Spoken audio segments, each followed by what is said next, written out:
right, good evening. We'll call the meeting to order and begin with our workshop. Dr. Ryan, I'll turn it over to you to introduce our speakers this evening. Good. Do we have live mics? Can you guys hear us back there? Yes. Okay, excellent. This evening, we have a great workshop planned. It's something that's been in the works theoretically of kind of our master plan of looking at that transition, that scope and sequence of our students going from early childhood all the way through graduation and beyond. And one of those major interfaces that we have in Clarkston in every school district is that big jump from elementary to secondary.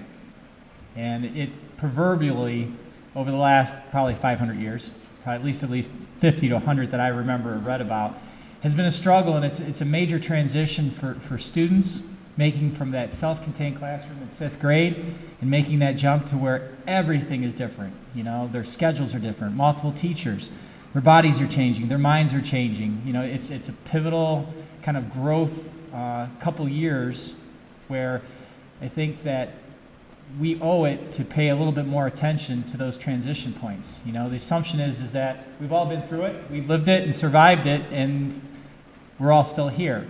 I think a better assumption or thought process related to it would be along the lines that, you know, let's honor it for what it is that transition of really in Clarkston especially of coming together, you know, and all the elements that we have of really celebrating that move into the secondary.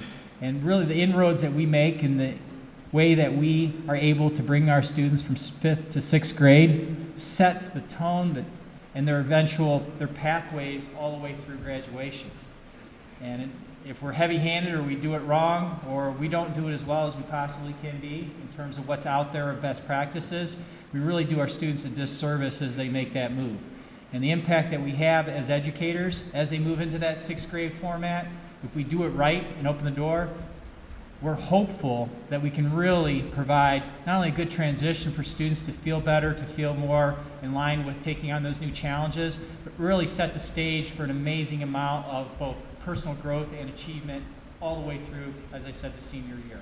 So Nancy Mahoney is going to introduce our crew from the middle school who's been hard at work with Nancy on this, and I'm very excited about the meaning of the work, and I think it not only does it owe its due in a workshop format to make sure our Board of Education completely understands this premium of what I call practice that's out there, but we need to really take steps to carefully and thoughtfully be able to communicate and share it with our community as well.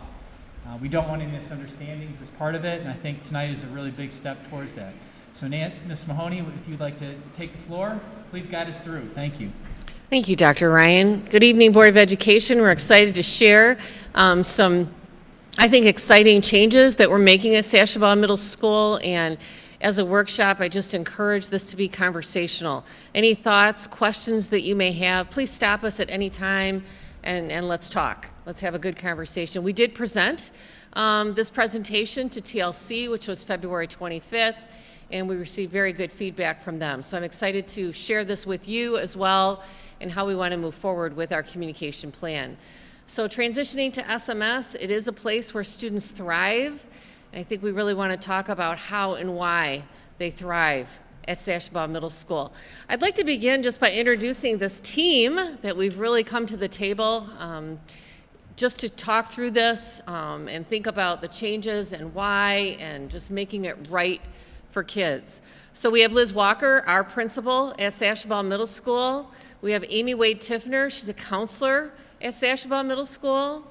We've brought Wendy, who really focuses on data, as our administrator of data and student growth.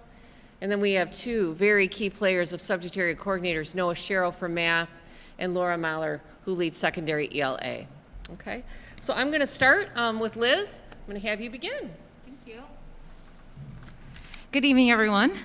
It is so nice to see your faces again. I haven't seen many of you in person in quite some time, so it's nice to be here, and thank you for having us this evening. Oops, I already skipped one slide ahead. All right, so just wanted to start by saying ditto to everything that Dr. Ryan just basically said, but we really want SMS to be a place of transition for our students. This is the first time 7 elementaries are coming together. This is the first time these students are going to be with the students that they're going to end up graduating with, so I'm hearing what Dr. Ryan said through senior year. We want the middle school to be a place where they can start to explore their interests, who they are. That's why when all the secondary schools a few years back went to semesters, we at the middle school stated marking periods so that students have an opportunity to explore more electives, so they know if they want to take more art classes or PE classes or STEAM classes along the way.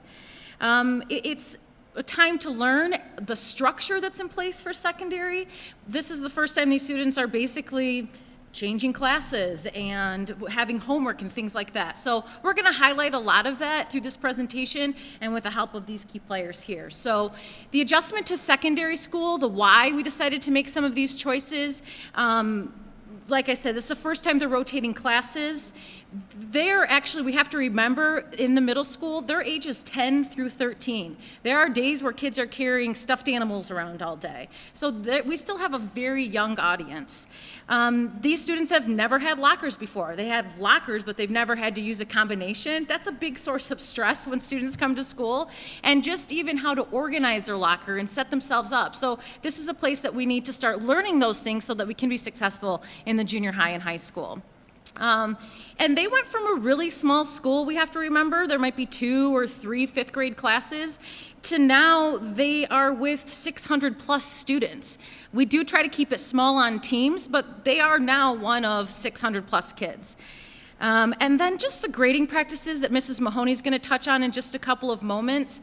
That's a big change to go from never having received letter grades to receiving letter grades. So that's part of the adjustment to secondary school. We also, like I said, want students to explore who they are. We give them all of these different options. In Oakland County, offer some of the most electives for middle level students. We don't tie students into certain cohorts. We allow them choice, and that's been really successful for us, and I believe our community really appreciates that because it allows students to have opportunity to explore different areas. I'm going to pass it over to Mrs. Mahoney, who's going to talk a little bit about the grading practices. So if you remember, our SOAR movement at the elementary is where we really did remove grades. And we focused in on feedback and what that feedback looks like through feedback indicators. And that is our SDB system. And so students in Young Fives all the way through grade 5 receive those SBDs. And it's really about the amount of support they receive within a unit in a content area. Are they secure? Are they developing? Or are they in that beginning stages? Well, when they walk into Sashabaw Middle School, we're in a grading system now, right? And so we're back to A, B, C, D, E. And so that letter B really means 2 different things from a K-5 experience and now into the secondary. You know, when you're a B in elementary, you're in that beginning phase and you're receiving more support. But a B is pretty darn good, right, in secondary. And so that adjustment alone right there is going from feedback into grades is an adjustment. And that's part of the why, and I think it takes time for a 6th grader to come in and understand grades and how they work. When we think about that alone, I think that's an adjustment, and we wanted to speak to that in terms of the why. And also, as Liz highlighted, from 7 elementaries to 1 school, we think about all the teachers that place kids from elementary. We're looking at 25 to 30 teachers that think about kids and where they place into Sashabaw Middle School. That's a lot. But if we waited 1 year and those kids are sitting in a team, and I'm going to call sitting with teachers in the expert content area, those teachers only teach math, and they can place students accordingly when it comes to mathematical decisions. And we'll talk about that. ELA, they only teach ELA. And I say this respectfully as an expert, not that our elementary teachers are not experts, but they teach everything. And then we look at the stronger foundation for advanced learning. We want more kids in advanced learning, and you're going to look at trajectories tonight. We have not changed at all the end.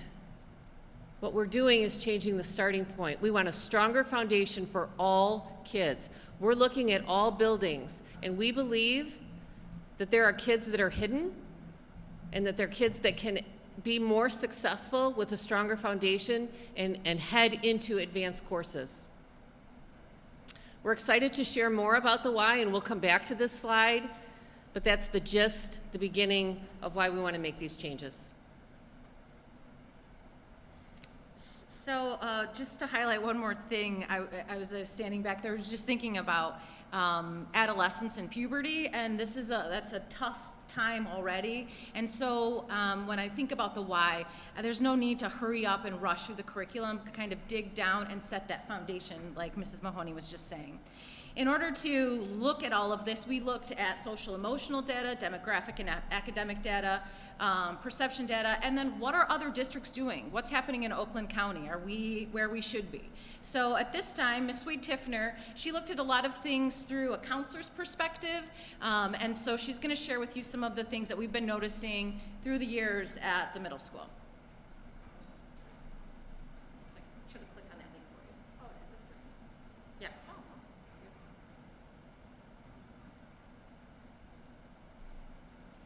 Don't know what I'm doing. I just need to click the social emotional link. Thank you. I appreciate it, Mrs. McLean. Okay. Good evening. My name is Amy Wade-Tiffner, and I am one of the counselors at Sashabaw Middle School. Today, as a part of our presentation, I'm going to discuss some of the concerns and challenges that we experience in the counseling office related to the 5th to 6th grade transition. As stated before, the transition from elementary school to middle school is one of the biggest transitions our students will go through. Students shift from having one teacher or a small grouping of 5th grade teachers to having to learn the expectations and routines of 6 different teachers. This transition is the first time that all 7 elementary schools come together in one building. When scheduling students, the students are mixed up and placed on different teams. Students are figuring out how to make new friends and connections, as well as how to maintain their friendships from elementary school. They are also working on establishing their identity. Who are they? What do they like and dislike? What are their interests and passions, and what are their areas of expertise? They are working on creating an identity of themselves outside of their family and trying to find a peer group and a sense of belonging. With this transition, our students are becoming more independent in their learning and developing the skills needed to be successful. They need to learn the importance of prioritizing assignments and how to manage their time in order to get work completed. Our students are learning to advocate for themselves and their needs, and many students lack the executive functioning skills from the beginning of middle school and need the time to learn and develop these skills. Last but not least, like Liz said, lockers are a huge source of stress for students. Students not only have to learn how to open the lockers with the combination locks, but they have to learn how to organize and manage their belongings and materials to be adequately prepared for each class. That also includes not leaving 5 weeks worth of lunch in their locker, so that's something too that happens. In addition to a transition in a typical school year, we need to start looking ahead and what the long-term impact of COVID is going to have on the mental health of our students and our staff and our parents. Students have lost family members to COVID and are going through the grieving process. The isolation and the anxiety and stress rates are up, and there's been many changes in family statuses, including housing changes and job losses. Ms. McLean, if you could just scroll down to the next page. Thank you. These emails I have included are some example emails from parents that we get in the counseling office. These emails are all pre-COVID emails, and they highlight some very common concerns and challenges that we deal with on a regular basis in the counseling office. It is important to be aware and to note that there are students that do well with the transition to middle school. However, those are not the types of emails that we get on a regular basis. The emails provided are examples of students not having the time management skills to complete work in school. Therefore, they end up spending the whole evening catching up and making up work and missing out on being a kid and having downtime and family time. There are some emails in here that are examples of students putting so much pressure on themselves that they get physically ill at home because they want to do well. We see students who have so much going on in their home life that it makes it difficult for them just to come to school. In reality, the focus at this point needs to be supporting the adjustment and the transition to middle school and helping students learn how to balance all of their new responsibility. We work tirelessly to make this transition to SMS as smooth as possible and provide support to both students and parents because it is a huge transition for parents as well. It's also so important to understand that this is a huge transition and our kids just need time. They need time to adjust, they need time to be a kid, they need a time to figure out who they are becoming and what their interests are, and SMS is a perfect place to have the time to start doing all of that. Thank you very much for your time.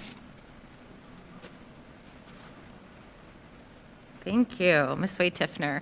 I'm going to invite next Ms. Wendy Osterman to go over a little bit of demographic and academic data with you.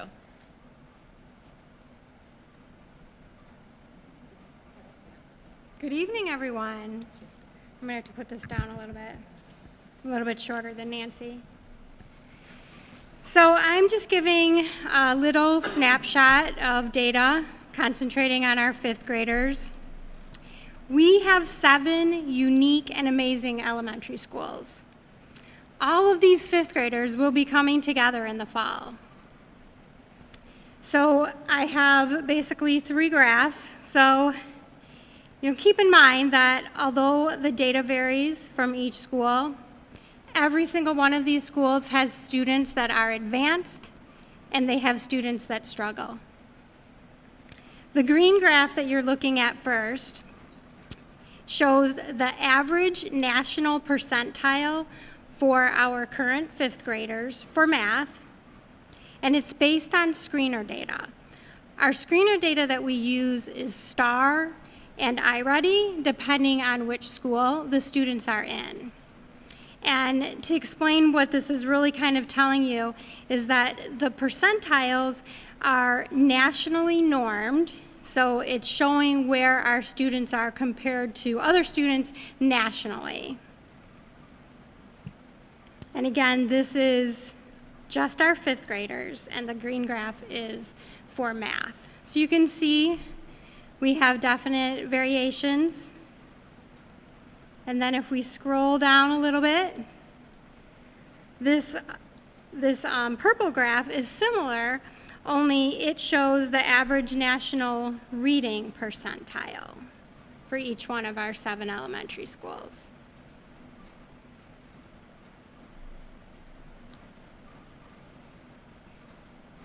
Scroll down a little bit more. The blue graph shows the percent of fifth grade economically disadvantaged students by school. This was just a glimpse of the data, just a little quick snapshot. See the differences that we have. When these students all come together in the fall from various elementary schools, they will be able to share their experiences, their thinking. They'll have new ideas, new experiences. They're going to be able to challenge each other and strengthen the learning opportunities for everyone. It is an exciting time for them to learn and grow from each other and with one another.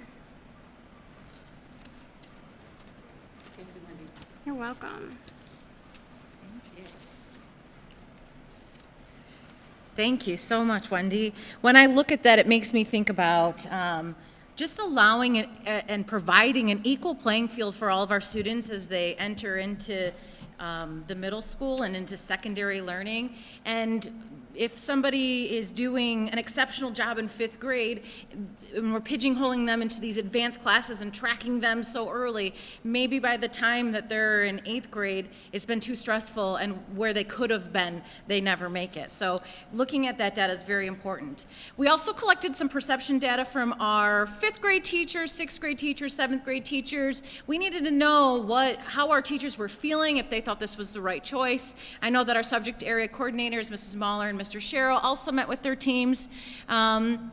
And so the feedback, I'm not going to read all of these for you, but I'm going to touch on some points. The feedback from our fifth grade teachers is that they know that they're not teaching sixth grade, and so they don't know all of the expectations 100% and where the students should be exactly for advanced classes, so they felt more comfortable with the sixth grade teachers making placements.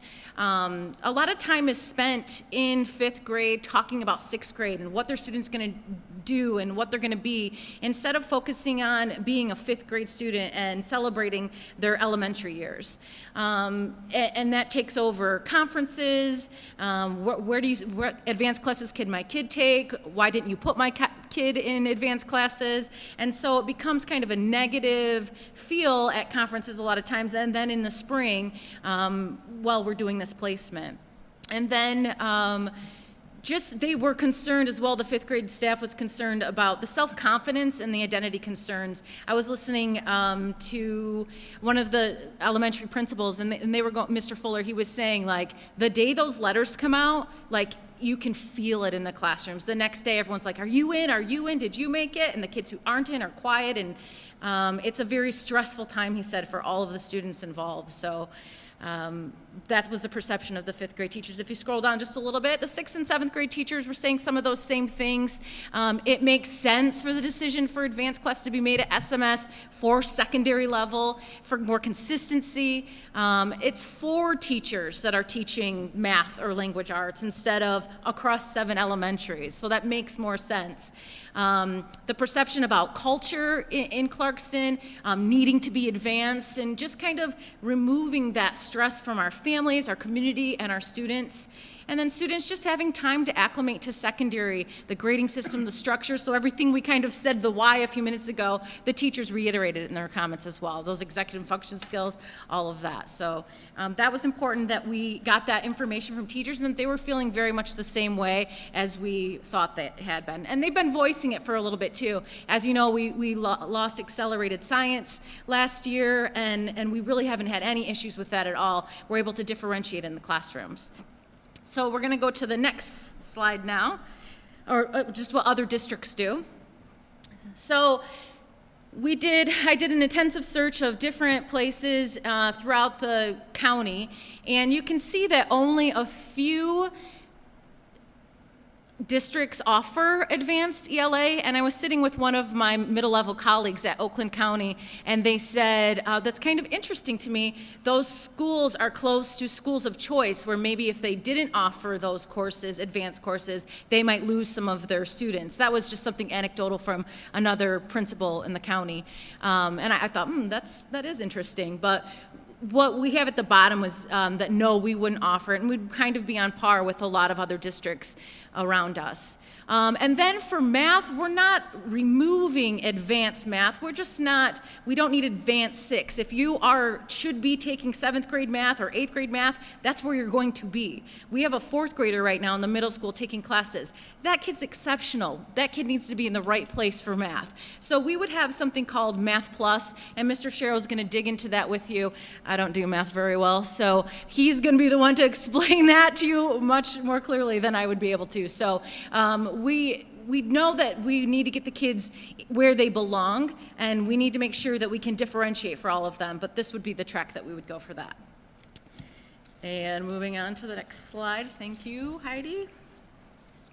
So what are we looking to do, and what are we changing? And that is a pre-COVID picture because no one's wearing masks there. All students entering 6th grade could be placed in the same general ed, ELA, and math class. You just heard some outliers in math for sure. This would need to be and could be accompanied by other changes. So what would we be doing? We would have professional learning for our ELA 6 and Math 6 teachers to gain a better understanding of differentiation to plan differentiated instruction for the coming school year. We already differentiate, but we really need to dig in and give them a little bit more of oomph to be able to do this when we haven't been doing it in a little while. In this manner.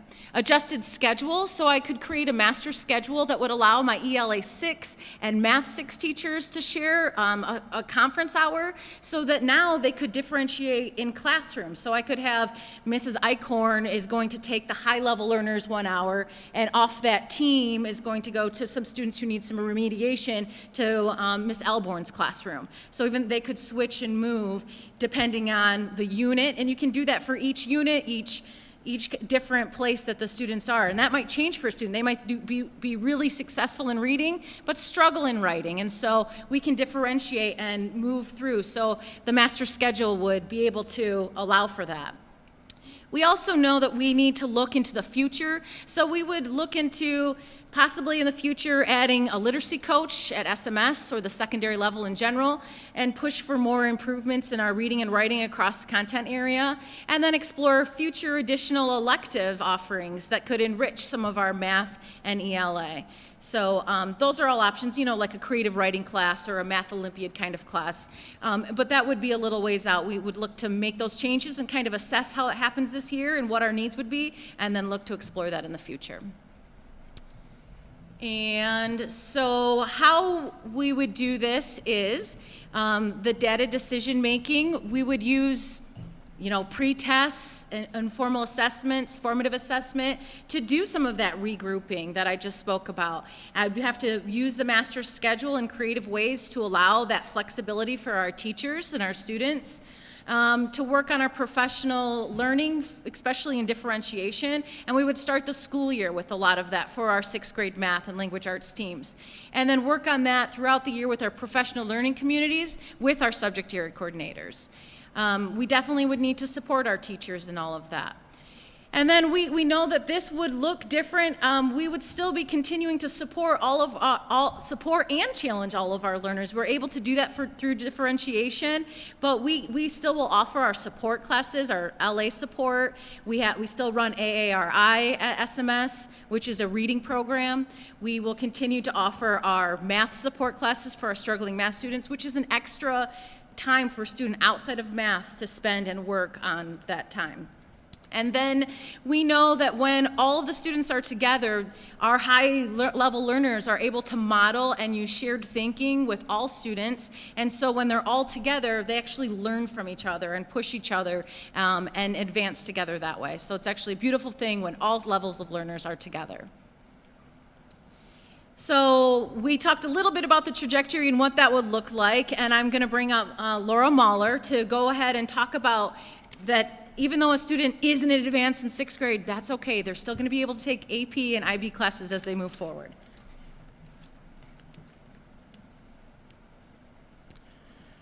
Yeah, so if you'll look at the ELA trajectory, you'll see that even though it would be just ELA 6 for the general ed course, it wouldn't matter whether a student doesn't have ALA 6 in 6th grade. We know that students can move between the general ed and the honors and AP trajectory at any point in ELA. As a matter of fact, as an AP Lit teacher of many years, I have had students who started AP Lit and had not had an advanced ELA class before, so they waited until their senior year to take that course. They did fine. So I don't want anyone to think that, oh, what happens now? Where will my student go? They'll be just fine, even if we don't have ALA in that 6th grade year. We do have certain structures that are in place in order to make sure kids are placed in the right course. They can move from general education, the trajectory to the honors or AP courses between any grade level. There is a required grade, teacher recommendation, and that recommendation is derived from multiple data points, not just one. We always want to look at the whole student to see what the best placement is. Depending upon the grade level, that might be STAR data, M-STEP data, their grades, maybe an on-demand writing piece, a common assessment, or portfolio. So we look very carefully at making these choices. And again, it would be fewer teachers who would be making these decisions for students. So it seems to be a smart decision. So again, students can move in between either one of these trajectories at any point as whatever suits their particular needs. So Noah Shero is going to talk about math. Hello, everyone. I'll comment on the mathematics. I'll direct your attention to the first row first. This general ed flow is amazing, right? If you do this, it's fantastic. You cycle through, you end up in a pre-calc or a stats class of some kind. Frankly, there are other courses that can count as 4th year of math. We've done a lot of curricular crosswalks to make sure that's a good thing. My suggestion, of course, is always stick with a pure math course for your senior year. It can do nothing but help. The short story of the middle row here is if you do want to get to calculus, then we still, the main on-ramp is at the end of 6th grade instead of the end of 5th grade. That's all. The old model was we compressed grades 6, 7, 8 into 2 years. This would compress grades 7, 8 in algebra into 2 years, which curricularly, in many ways, actually makes very good sense. So I'm totally comfortable with this. It's fantastic. It's a great idea. You can still flow then into, calc and stats and the AP level stuff as a senior. This does not affect IB, AP, CSM Tech. Kids can still on-ramp to that in the same kinds of ways. And my goal always, I always say this, but the final line there, to get the right math to the right student at the right time, and that goal remains the same.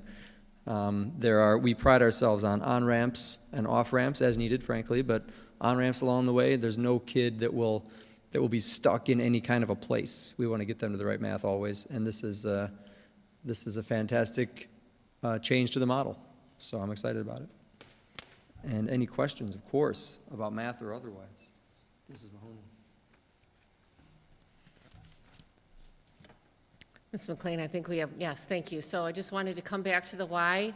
We are here to, celebrate the change of the experience that a 6th grade student would have at Sashabaw Middle School, focusing on ELA and math. We did make this change with science when it came to accelerated science, and we adopted the MyStar, and we have a very solid 6, 7, 8 science experience now when it comes to learning, that we don't have that advanced track in science. And we're really trying to gel that now in with ELA and math. I think we send a poor message to 5th grade families, especially to 5th grade students, that there's this message of exclusion. And I think at that point, a child feels, I'm either in or I'm out when it comes to advanced learning. And I don't think that's good for our kids. It's not good for our community. And I think we enter Sashabaw Middle School as one united team, and we learn together. We learn together. We talk. We meet each other. There's so many faces that we don't even know. And we explore learning together. As Liz mentioned, differentiation is nothing new. This is what teachers do. But I think we can focus in professional learning when it comes to August and throughout next year. And we'll stay in close contact, especially with the ELA teachers as they differentiate at the 6th grade level, to see how it's going and what more supports they need to put in place. But I think differentiation will occur in every unit. And it's exactly what kids deserve, and it's exactly what they will get. We talked about the placement of kids, but it's certainly that we do not want to hold kids back. I believe we'll have a stronger eye on kids when it comes into 6th grade. And those teachers will embrace those kids for one full school year. And they'll know their strengths, they'll know their challenges, and they'll work together for appropriate placement as they continue in their secondary journey. I do believe our curriculum is solid. I do believe we have excellent teachers, and I think together this is going to be a great experience for our kids. The number of students that enter advanced courses at Sashabaw Middle School do not match the number in their junior, senior year. So that says something. That says something that something's not working. And I think this is going to improve our overall advanced learning for kids. When we look at research, and there's a lot of it, I just wanted to point, we presented this with accelerated science, but tracking is not effective. It's not an effective practice for improving student performance at such a young age. And when they look at districts who have set high expectations for all students, they've scored higher on assessments because they all have this growth mindset that students can learn and improve. And I believe we have to carry the mindset that all children are smart. They are all brilliant. They have a gift. And that's the way I want 5th graders entering Sashabaw Middle School, is that I'm one of many. I'm no better, but I'm no worse than other kids. We're just going to learn together, and that's what I want. I know that's what this team wants. So that's what we wanted to share with you tonight. Our feedback, again, at TLC was very good. We had parents giving us feedback. Elizabeth Egan was there. We had teachers, principals. It was good. And we really would like your feedback and your thoughts. We want to move forward with a communication plan because I think it's important that our community hears this, and we want to continue that feedback just to refine and make this better. So at this time, we'd love to hear from you. Trustees? I'm going to do this because I feel like I'm echoing. Trustees who would like to share any thoughts or comments with Mrs. Mahoney and the team? I have several I know several of us have had students that have gone through the middle school, so I'll just offer some thoughts. I mean, to me, it was one of the best experiences for me as a parent and for my sons. But it's interesting to hear now, 6 and 8 years later, that the same concerns obviously are still creeping up among families, among parents, and I think you touched on most of them, right? Is that parents feel as though if they can't get their student on the track right away, somehow they have doomed them maybe for what they feel they need to do later on. And so I'm glad we're addressing that. I mean, I heard that among my peers when we were transitioning our students into the middle school. There was this fear that if they didn't get into the advanced classes right away, they wouldn't be able to get into CSM Tech, or they wouldn't be able to get into advanced studies or IB. And I mean, we're talking about 10-year-olds, and so I can remember that pressure in those conversations. And I know in my own household, this happened with one of my sons, a fifth grade teacher that insisted he was ready for all advanced classes, I think 3 subjects at the time, and it was overwhelming and it was too much. And so, we had to then go through the process of transitioning him out of some of those classes once he got into the middle school, on top of all the other things you talked about. Just moving into this transition between 7 classes. And so I absolutely appreciate that we're looking at this and looking at it from a more long-term approach. And so I think looking at it holistically and addressing how they still get into the programs that I think parents are interested in, students are interested in, that we're not just thinking about the transition from 5th to 6th, but we're looking at the long haul for what parents are going to want to do and what students are going to want to do. I just don't really see a downside here. And just thinking about some of the concerns that we've heard from parents when we've made curricular changes. Well, so-and-so doesn't do that. What district doesn't do that? Are you dumbing down? And I think just going ahead and doing the competitive research and looking at all of the top achieving districts in Oakland County, that was one of the things that surprised me when the board packet was shared with us over the weekend, is that they've already made these changes. So they clearly are seeing that there's a reason to do it this way. And so, I felt like this is a very well thought out proposal, and I've always been a tremendous fan of our approach to middle school and this team approach and this keeping sort of smaller environments as we transition them from their very sort of safe, small elementary environments into these larger environments. I just think it's one of the best things we do as a school district, and so I'm a big fan of this notion. So I'll stop talking. I'll let. I know Mrs. Egan attended this presentation once already, so if anyone else has something for the team, I'll absolutely yield. Well, I just wanted to add that going through this, even the second time now, picking up a lot more of the nuances behind it. And it's been a while since I have been in 5th and 6th grade, but as a kid, kids see the differentiation, and it exists for a reason, right? Some kids need a little more help learning to read when they're in 2nd or 3rd grade. So when I was in elementary, I knew if I was a Red Robin, I was in the top group, right? Bluebird, Yellowbirds, and so on. It's just how it is. But we don't want the differentiation to ever be punitive, to make kids feel like they failed or they can't do something. And so I was very impressed with the approach here. I love the fact that just because you don't take Math 7 when you're a 6th grader doesn't mean you can't go on and end up in a calculus class, right? You can. It just depends on what you want to do. And some kids are late learners, late bloomers when it comes to academics. We see that in our own kids. We have one kid, maybe the oldest is always the one that's gonna, everything's serious. And then the second one, the ice has been broken for them. But some kids just mature differently. So I'm glad we're sharing this as a board. I have a sixth grader now. He's my third.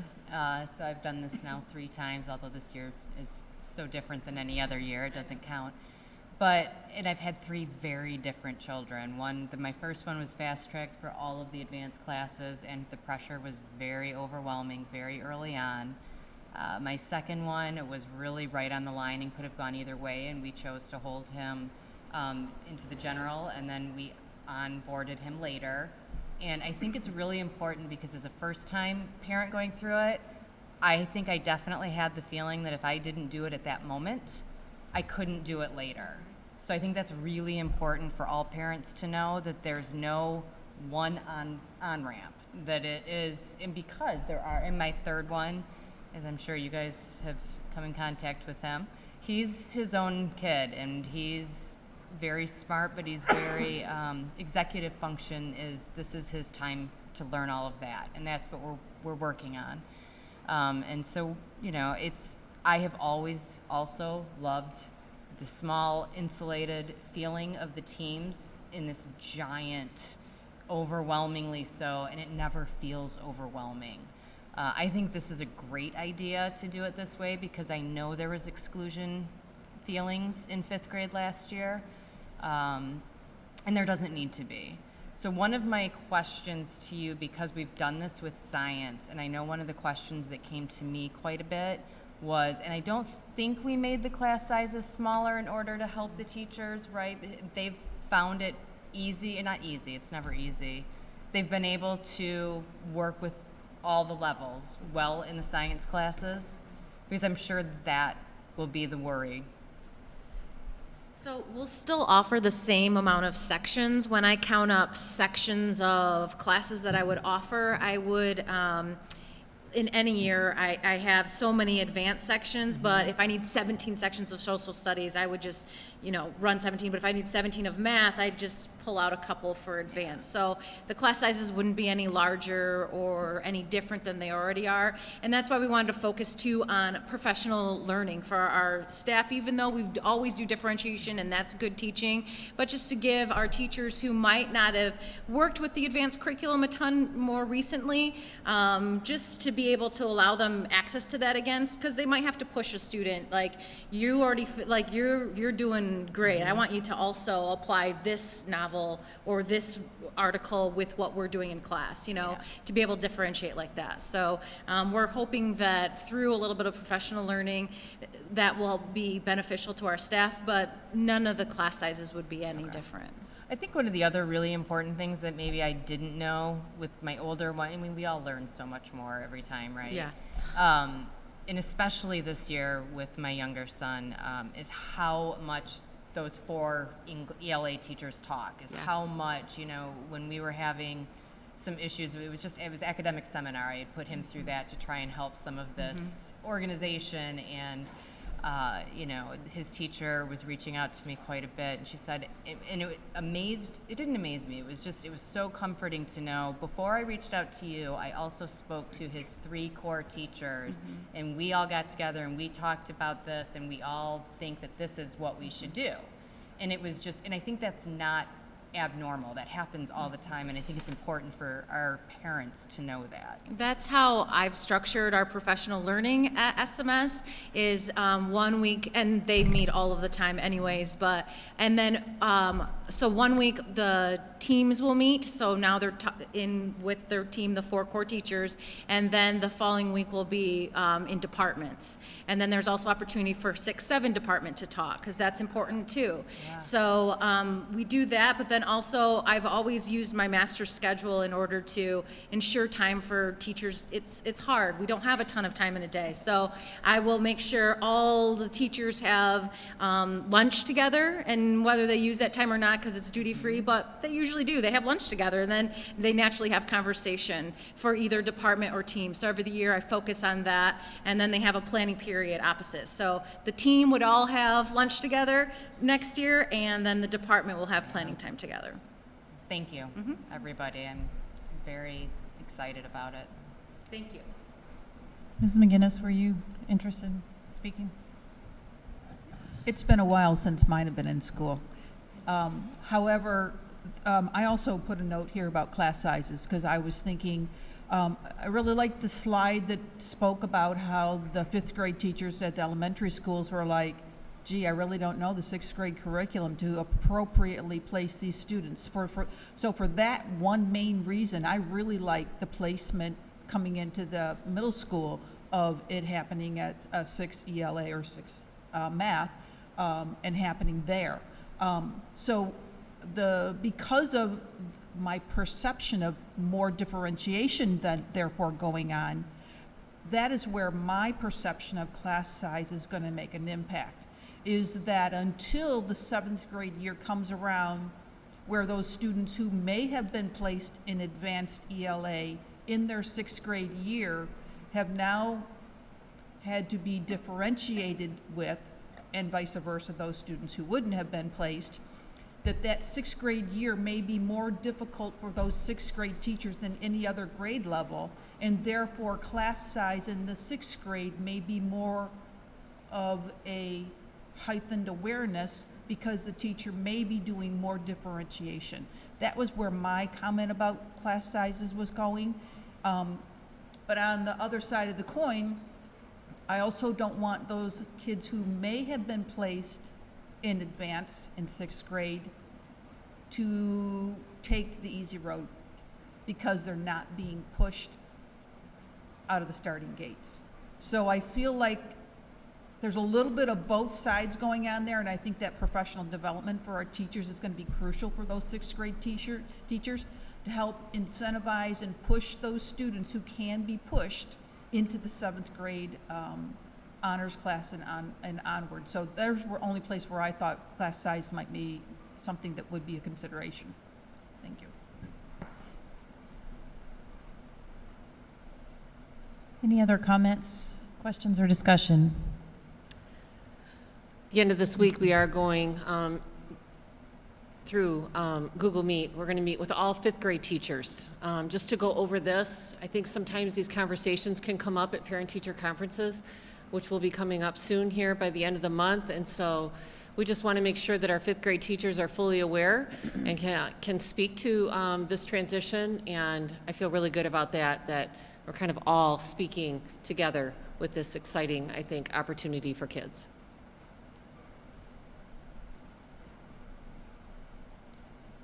All right, very good. Thank you all. Thank you all very much for coming tonight and sharing this with us. Thank you for your time. It is nice to see everyone in person too.